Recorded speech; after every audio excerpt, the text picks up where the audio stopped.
दिल्ली के पास नोएडा में एक जगह है निठारी, जहां का माहौल दो अलग अलग हिस्सों में बटा हुआ है। एक तरफ सेक्टर 31 के अमीर लोगों के लग्जरियस बंगले दिखते हैं, वहीं दूसरी तरफ निठारी के गरीब लोगों की बस्तियां। एक ऐसी बस्ती जहां के अधिकतर लोग दिहाड़ी मजदूर, रिक्शे वाले और हाउस हेल्प का काम करते हैं। ये लोग देश के पिछड़े इलाकों से बिलोंग करते हैं। यही वो जगह है जहां 2006 में एक ऐसी दिल दहला देने वाली घटना घटी जिसने पूरे देश को शॉक कर दिया।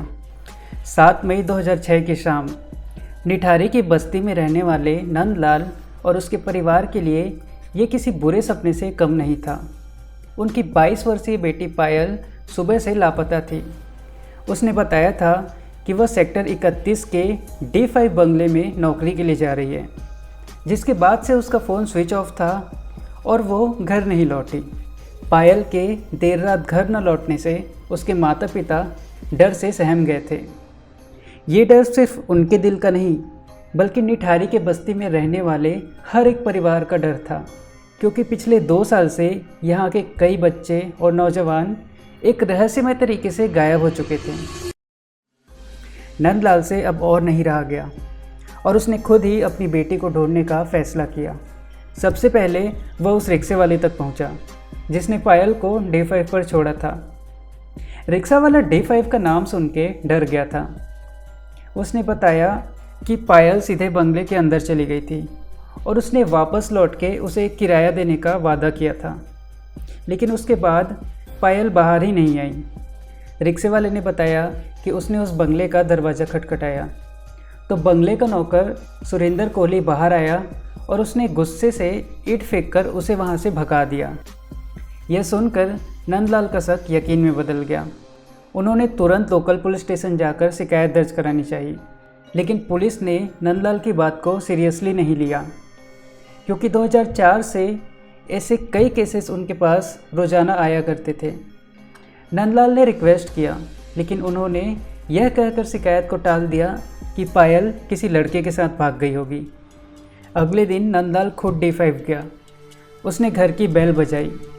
घर के अंदर से घर का मालिक यानी कि 52 साल का मनिंदर सिंह पंडेर बाहर आया, जिसने पायल को पहचानने से ही इनकार कर दिया था। नंदलाल और उसकी बीवी पूरी तरह टूट चुके थे, क्योंकि कोई भी उनकी मदद नहीं कर रहा था। लेकिन नंदलाल ने हार नहीं मानी। उसने अपनी सारी जमा पूंजी लगाकर एक वकील को हायर किया और कोर्ट का दरवाज़ा खटखटाया। और कोर्ट के इंटरफेरेंस के बाद पुलिस को उनकी शिकायत दर्ज करनी पड़ी। चीफ मजिस्ट्रेट ने उनका केस देखा और उन्होंने पुलिस को ऑर्डर दिया कि वो इसकी FIR लिखें और तुरंत इस केस पर एक्शन लें। पुलिस ने जब लापता बच्चों के बारे में आसपास के लोगों से पूछताछ करनी शुरू की तो उन्हें पता चला कि निठारी में नाले के पास 2 पुल हैं और उन 2 पुलों के बीच लगभग 100 मीटर का एरिया है। और वो सारे बच्चे जो वहाँ से लापता हुए थे वो उसी एरिया में आखिरी बार देखे गए थे। इन्हीं 2 पुलों के बीच में नाले के पास एक वाटर टैंक था, जिसे कुछ गांव वाले भूतिया मानते थे। उनका कहना था कि वहाँ एक भूत रहता है जो बच्चों को जान से मार देता है। इसी वजह से उस वाटर टैंक और नल के आसपास जाने की कोई हिम्मत भी नहीं करता था। पुलिस ने इस एरिया को ब्लैक होल का नाम दिया और इस इलाके की पेट्रोलिंग करनी शुरू कर दी, लेकिन इसके बावजूद रहस्यमय ढंग से गायब होने का सिलसिला जारी रहा। कई महीनों तक नंदलाल और उसकी पत्नी अपनी बेटी पायल की याद में तड़पते रहे और इसी बीच निठारी से कई बच्चे गायब भी होते रहे। लेकिन 26 दिसंबर 2006 को पायल का फ़ोन अचानक ऑन हुआ और क्योंकि पुलिस ने उसके फ़ोन को सर्विलेंस पे लगा रखा था, इसलिए वो पुलिस के ट्रैकिंग सिस्टम पर दिखाई दिया। पुलिस ने जब उस फ़ोन को ट्रैक किया तो वो फ़ोन एक रिक्शे वाले के पास मिला, जिसने कहा कि उसने उस फ़ोन को किसी और के पास से ख़रीदा है और इस फ़ोन में पहले से ही सिम लगा हुआ था। पुलिस ने जब इस सिम की इन्वेस्टिगेशन की तो पता चला कि ये सिम सुरेंद्र कोहली के नाम पे रजिस्टर्ड है। वही सुरेंद्र कोहली जो मनिंदर सिंह पंडेर के घर पर काम करता था। यह सुराग पुलिस के लिए एक चमत्कार जैसा साबित हुआ।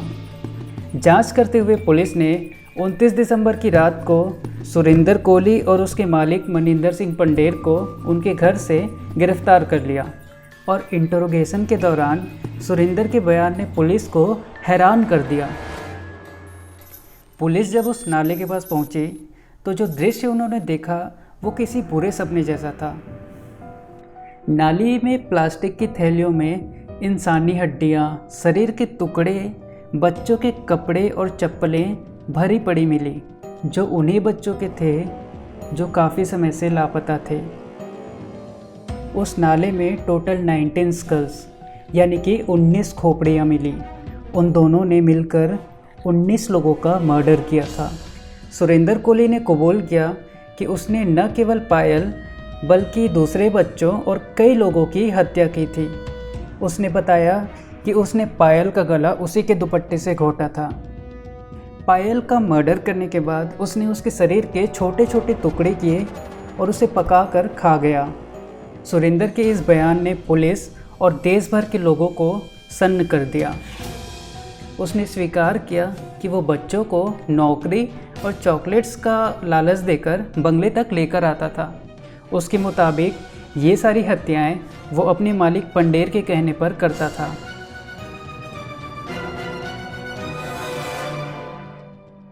मनिंदर सिंह पंडेर ने सभी आरोपों से इनकार कर दिया। उसका कहना था कि वो अधिकतर समय घर से बाहर रहा करता था और उसे सुरेंद्र की इन हरकतों के बारे में कोई भी जानकारी नहीं थी। लेकिन सुरेंद्र का दावा ये था कि मनिंदर ही इन सब के पीछे का मास्टरमाइंड है। सुरेंद्र कोहली का जब साइकोलॉजिकल टेस्ट कराया गया तो उसमें यह बात सामने आई कि उसके सपने में सफ़ेद बालों वाली एक औरत आती थी जो उसे ये सारे मर्डर्स करने के लिए इंस्पायर करती थी। यह केस भारत के सबसे horrible and heinous crime cases में से एक बन गया। लंबे समय तक चली सुनवाई के बाद सुरेंद्र कोहली और मनिंदर सिंह पंडेर दोनों को मौत की सज़ा सुनाई गई। हालांकि मनिंदर के परिवार वालों का कहना था कि वो निर्दोष है और उन्होंने इसके लिए न्यायालय में न्याय की गुहार लगाई। लेकिन निठारी का एक भी इंसान ये मानने के लिए तैयार नहीं है कि किसी इंसान के घर में इतना कुछ हो गया और उसे इस चीज़ का कोई अंदाज़ा भी नहीं था। आज भी निठारी में इस भयानक कांड की चर्चा होती है, लेकिन अभी भी इस घटना के पीछे का असली मकसद पूरी तरह से स्पष्ट नहीं हो पाया है। निठारी कांड इंडियन क्राइम वर्ल्ड का एक ऐसा काला अध्याय है जिसने पूरे समाज को झकझोर कर रख दिया।